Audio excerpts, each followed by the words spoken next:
Hello everyone, this is AndresRestart, and this time we are talking about a new Nintendo game that they started teasing this morning, and it's looking like something that they are publishing that is indeed a horror game that is rated M for mature, and it might also possibly be a cross-gen game, something for Nintendo Switch 1 and Nintendo Switch 2. There's a lot going on here, so for today we're going to be going over the teaser, talking about the possibilities, talking about who might be developing this game, and even going into some analysis on the actual small little teaser we had, and trying to extrapolate what kind of game we're looking at here. But before going forward, let me ask that if you do enjoy my content, to please subscribe and hit that notification bell. Okay, so earlier today, Nintendo put out a tweet where they put the hashtag/question, #WhoIsEmio, and then they had a link to their YouTube video, and then they have this little creepy image here. Now I'll go ahead and play the trailer for the teaser.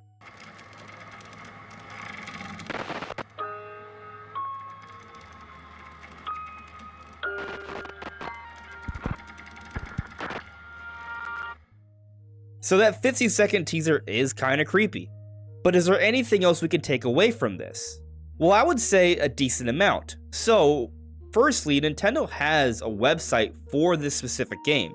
Here it is, it changes images, it's kinda creepy, it's got the kanji, there are some weird things going on here. But the fact that Nintendo put out their own website for Emio, I think it strongly suggests that this is a Nintendo published title.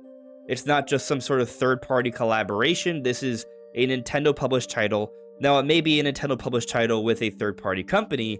You look at games like Endless Ocean, they have their own website for this game. It is a Nintendo IP, it is Nintendo published, but it is made by a third-party developer.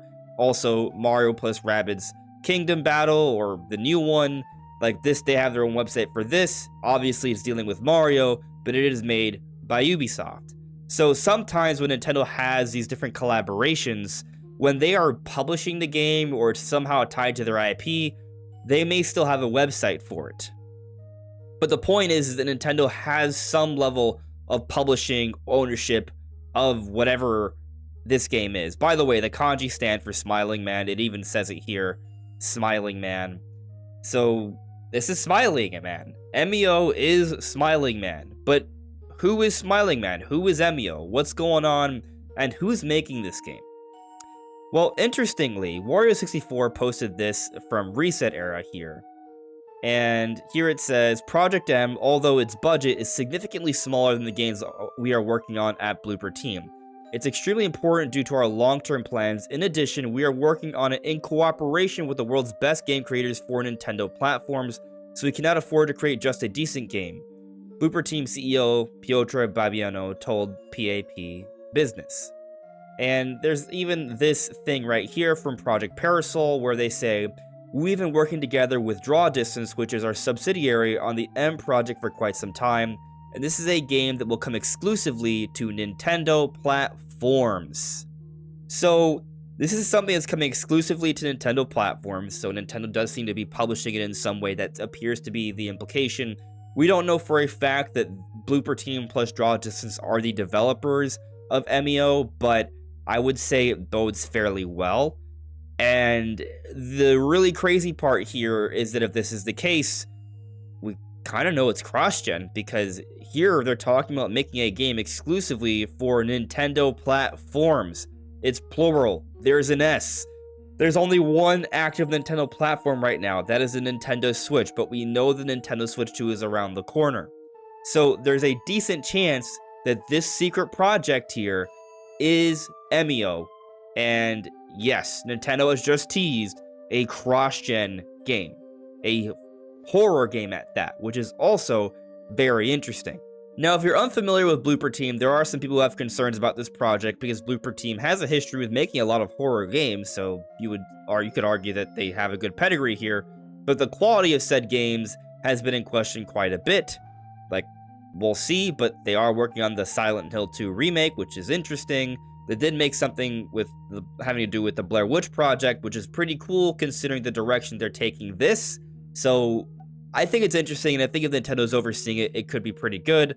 But then you look at something like Endless Ocean, which it wasn't extremely good. It was just kind of okay and a little bit disappointing compared to the prior games. So there's no guarantee that this game is going to be amazing. But the way Nintendo is branding and marketing this game, it is very, very interesting how they are handling this.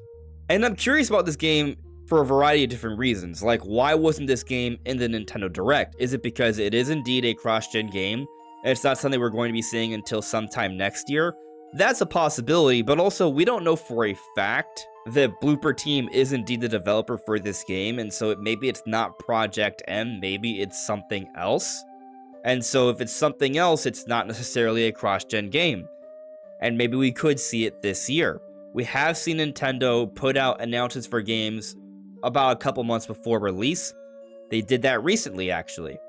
In May, they announced the Super Nintendo World Championships NES Edition, and it's coming out in July, 2 months later, so maybe this is another example of that. This is being announced or teased in July, and maybe it's releasing 2 months later in September. What's weird about that is that in September, we have The Legend of Zelda Echoes of Wisdom, then in October, we have Super Mario Party Jamboree, and then in November, we have Mario and Luigi Brothership. Of course, there could be more than one Nintendo game that releases around this time. Maybe it's going to be sort of positioned in the October month within a couple weeks of Super Mario Party for the whole Halloween effect, given that it's a horror game. That's a possibility, but it still wouldn't entirely explain why they didn't just announce it during the Nintendo Direct, unless they've always had this plan to have sort of like this weird marketing strategy where it's teased in a creepy kind of cryptic way, and doing that through a Nintendo Direct wouldn't have the same level of impact. Right now, Emio is the focus of conversation regarding Nintendo for today. So that's a possibility, but also there's a possibility that this is a teaser for a game that's coming out sometime next year. And possibly it's also a cross-gen game for Switch 1 and Switch 2.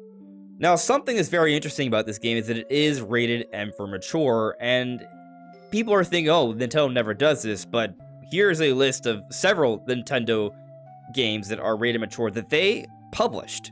And so, yeah, like, Nintendo's done this before, but it is few and far between.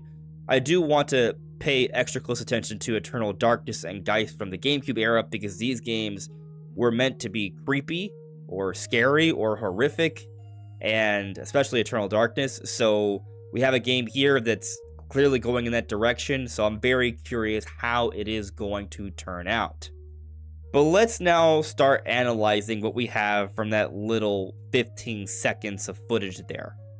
So it isn't a groundbreaking amount, but maybe more than you're expecting. So here I don't see much, it's just like kind of like a filtery sort of thing. There's nothing too crazy going on here.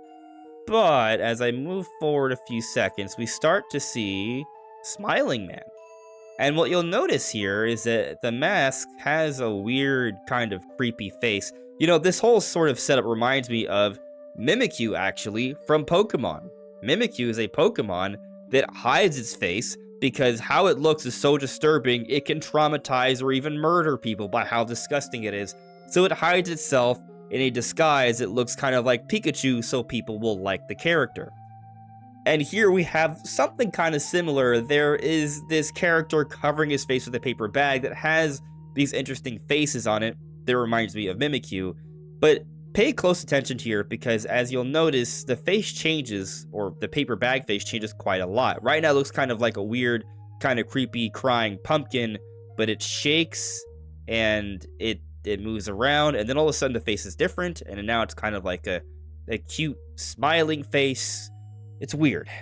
But what else is weird is that you'll notice maybe a little bit of a disconnect with the shadow and the figure. Notice how, like, this paper bag box square thing as the shadow has quite a bit of a gap between the shoulder and itself. And here, not so much. So the shadow seems to be portraying a slightly different version of this character here. But I think there's a little bit more to look at, so let's continue on. Moving through slowly. There's some other weird things that happen. Alright, here we go. We got a close-up shot here, and it's hard to make out, but it definitely doesn't look... It looks creepy, yeah, for sure. But here, we get to look at the hand. And what I find interesting about the hand is that for a little bit, based off the way the lights and shadows are being casted, it almost looks like a claw, which I think is disturbing. But eventually we get a better look at the hand and it looks like a hand. But I wonder if this is by design. I wonder if they're trying to sort of suggest that there are different versions of this character, as we've seen different versions of the face, and maybe there are moments where the hand isn't just normal hand, and maybe it's kind of like a claw, a dangerous claw, for murder, because that's scary, and this is an M-rated game, so there could be something to that idea. And in here we see the creepy-looking face again, the creepier version than the smiling one, and we're not done, though. There's another face here. There's another one. We're going to see it soon. It's going to change in a moment. Oh, there it is. So here to the side, we only see a piece of it, but you can see this disturbing, crazy, disgusting smile. And so there are different faces. And we got an even closer look at it there. It's disturbing. And then we see the kanji, which just stands for smiling man, I believe. And yeah, this is creepy stuff. But here are some of my theories. I think that this is a portrayal of a character that has some type of identity disorder or multiple personalities, but in a scary kind of way. There may be multiple sort of iterations of this character, given the multiple faces, perhaps the different forms of the hand. And something else that I think is interesting, I looked this up earlier. In Japanese culture, apparently, it's different from American culture, right? Like the expression of joy, showing your face and smiling, you're expected to have a little bit more humility and emotional restraint compared to other places. And so I wonder if that's somehow tied to this game. This idea of expressing yourself in a vibrant, jovial way, and you're supposed to be more restrained. And so here we have this character that may be going off the rails and has a paper bag that shows various forms of exaggerated joy and smiling that's very terrifying.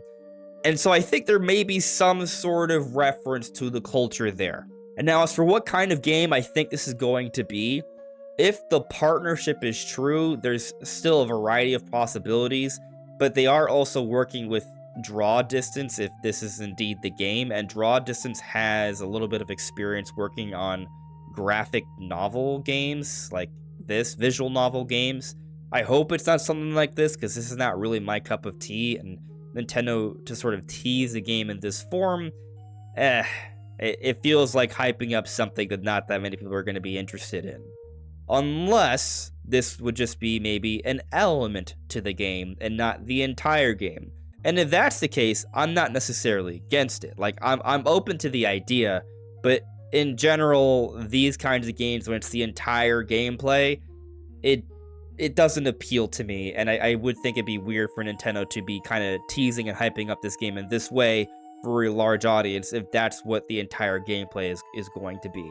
So what I think this game is going to be about, I think it's going to be about finding out who is Emio. I think there's going to be a lot of mystery behind this character. Who's behind the paper bag? Why there's multiple personalities? Are they a threat? Potentially.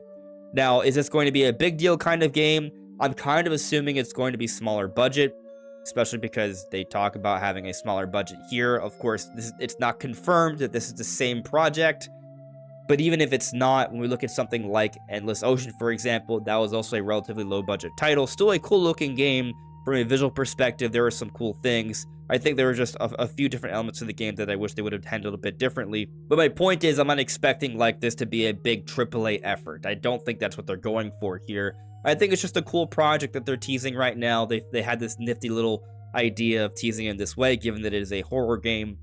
And I think it's going to be fun, so hopefully learn more about it soon. But what do you all think? Let me know in the comments below. This is AndresRestart. Thank you so much for listening and watching, and I'll see you all really soon. Take care. Bye.